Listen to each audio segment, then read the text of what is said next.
जय माँ कामाख्या, नमस्कार। स्वागत है आप सभी को हमारे YouTube चैनल में। तो आज इस वीडियो में मैं आप लोगों से कुछ पितृदोष निवारण का ऐसा सरल उपाय बताने वाला हूँ, जो उपाय बहुत ही सरल है और बहुत सीमित साधन के साथ आप अपने आप से ही कर सकते हो, किसी ब्राह्मण पुरोहित के बिना।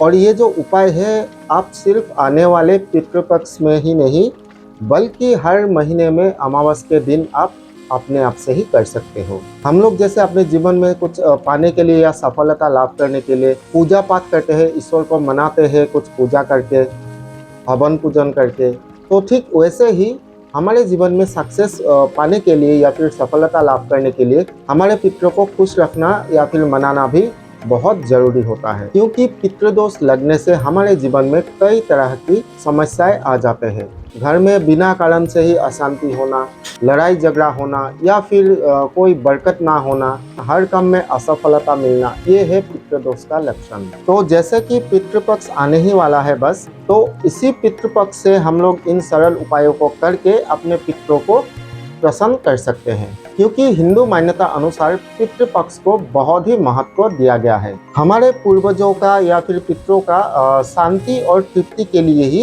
ये पितृपक्ष मनाया जाता है। तो हिंदू मान्यताओं के अनुसार हर साल भाद्रपद महीने के शुक्ल पक्ष की पूर्णिमा से पितृपक्ष का शुरुआत होता है और ये पितृपक्ष आश्विन महीने के कृष्ण पक्ष का अमावस तक रहता है। तो आइए अब जानते हैं कि इस साल यानी कि 2023 में कब से शुरू होने वाला है पितृपक्ष। तो इस साल पितृपक्ष जो है शुरू होने वाला है 29 सितंबर से, यानी कि 29 सितंबर, और ये पितृपक्ष समाप्त होगा 14 अक्टूबर 2023 यानी कि 14 अक्टूबर। तो चलिए अभी जल्दी से जानते हैं क्या है वो सरल उपाय जो आप घर में ही सीमित साधन से पितृपक्ष में कर सकते हो अपने पितरों को शांत करने के लिए। जैसे कि मैंने बताया कि ये जो उपाय है बहुत ही सरल है, ये पितृपक्ष के बाद भी आप हर अमावस में कर सकते हो। पितृपक्ष के दौरान हमारे रूठे हुए पितरों को मनाने के लिए या फिर पितरों को खुश करने के लिए सबसे पहला जो उपाय है वो उपाय है कि सुबह सुबह पितृपक्ष के दौरान आप किसी भी शिव मंदिर में जाइए और एक लोटा जल में कुछ काले तिल मिला लीजिए। मिलाने के बाद आप उस जल को शिव जी पर अर्पित करें और अर्पित करते समय यानी जल को अर्पित करते समय ओम नमः शिवाय का जाप निरंतर करते रहे। ऐसा करने से माना जाता है कि हमारे पितृ देवता के साथ साथ महादेव भी खुश होते हैं और ये उपाय हर कोई कर सकता है, पुरुष हो या फिर महिला। और ये उपाय पितृपक्ष के दौरान हर दिन आप कर सकते हो। तो चलिए अब चलते हैं दूसरे उपाय की तरफ। और दूसरा उपाय करने के लिए भी आपको शिव मंदिर जाना होगा। कहा जाता है कि पीपल के वृक्ष में हमारे पितृ देवता निवास करते हैं, इसीलिए अगर पीपल के एक पत्ते में कुछ अक्षत के दाने रख के महादेव पर अर्पण किया जाए तो हमारे पितृ देवता शांत होते हैं और हमें आशीष देते हैं। और ये उपाय भी आप पितृपक्ष के दौरान हर दिन कर सकते हैं और ये उपाय भी हर कोई कर सकता है। पितृपक्ष में पितरों को जल देना बहुत ही कल्याणकारी माना गया है। पितृपक्ष के दौरान पितरों को जल देने का सही समय सुबह 11:30 बजे से दोपहर 12:30 के बीच होता है। यूँ तो हमारे पितृ देवताओं को जल अर्पण करने के बहुत सारे तरीके हैं और मंत्र भी होते हैं, लेकिन इस वीडियो में हम आपके साथ बहुत ही आसान उपाय शेयर करेंगे जो सभी लोग बहुत ही आसानी से ये उपाय और सीमित साधन से ही कर सकेंगे। पितरों को जल अर्पित करने के लिए सबसे उत्तम स्थान होता है किसी भी बहती हुई पानी के स्रोत के किनारे, यानी नदी हो या फिर बहती हुई झील के किनारे।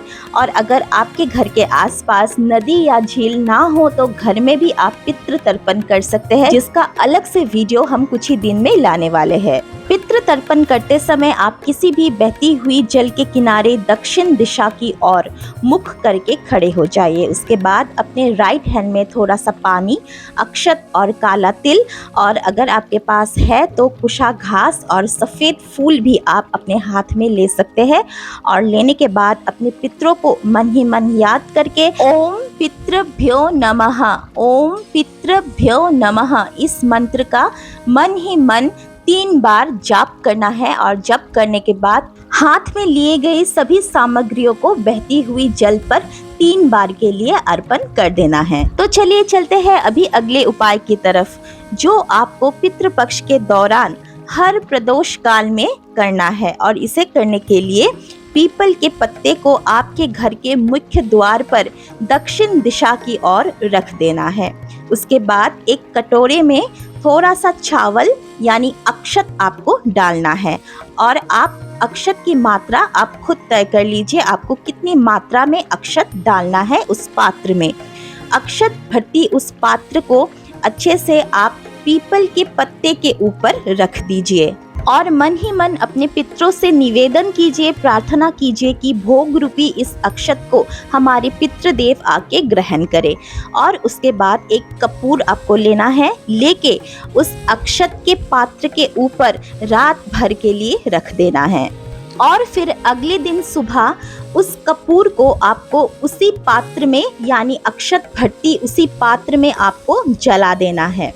उसके बाद सभी सामग्रियों का क्या करना है मैं आपको बताऊंगी थोड़ी ही देर में, लेकिन उससे पहले मैं आपको बता दूं कि अपने घर के चौखट पर जब हम हमारे पितृ देवताओं को भोग अर्पित करते हैं और उसके बाद अगर कपूर को हम रात भर के लिए वहीं पर रख देते हैं तो कहा जाता है कि घर की जितने भी नेगेटिविटी है वो सभी के सभी कपूर जो है वो कंज्यूम कर लेता है यानी एब्जॉर्ब कर लेता है। उसके बाद जब भी हम उस कपूर को जला देंगे यानी अगली सुबह जब हम कपूर को जला देंगे तो माना जाता है कि हमारी घर की सारी नेगेटिविटी जो है वो कपूर में डल के जल चुकी है और हमारी पितृ देवताओं ने हमें आशीष दिया है कि हमारी जिंदगी में जितनी भी नेगेटिविटी है, हमारे घर में जितनी भी नेगेटिविटी है, सभी जल के अब राख हो चुके हैं। यानी कि हमारी जिंदगी से या फिर हमारे घर से नेगेटिविटी को दूर लेके जा रहे हैं हमारे पितृ देवता पितृपक्ष के दौरान।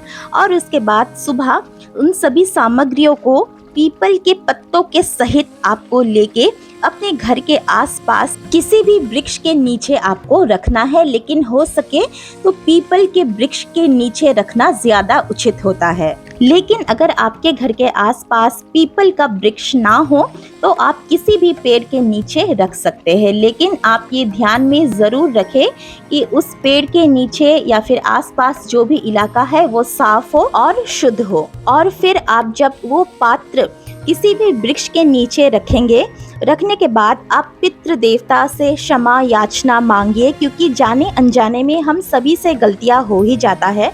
इसीलिए पितृ देवता से क्षमा याचना मांगना बहुत ही ज़्यादा ज़रूरी होता है। फिर उस पात्र को आपको वहीं पर रख देना है और लौट आना है, लेकिन वापस आते समय ये ध्यान में ज़रूर रखें कि आप पीछे मुड़कर बिल्कुल ना देखें।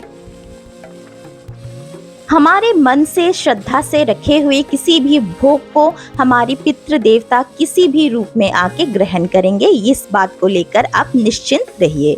आपको वीडियो कैसा लगा बताइएगा ज़रूर और वीडियो को देखने के बाद लाइक कीजिएगा और शेयर भी कीजिएगा। साथ ही आप चैनल पर नए आए हो तो चैनल को ज़रूर सब्सक्राइब कीजिएगा। आपने वीडियो अंत तक देखा इसलिए आपका बहुत बहुत धन्यवाद।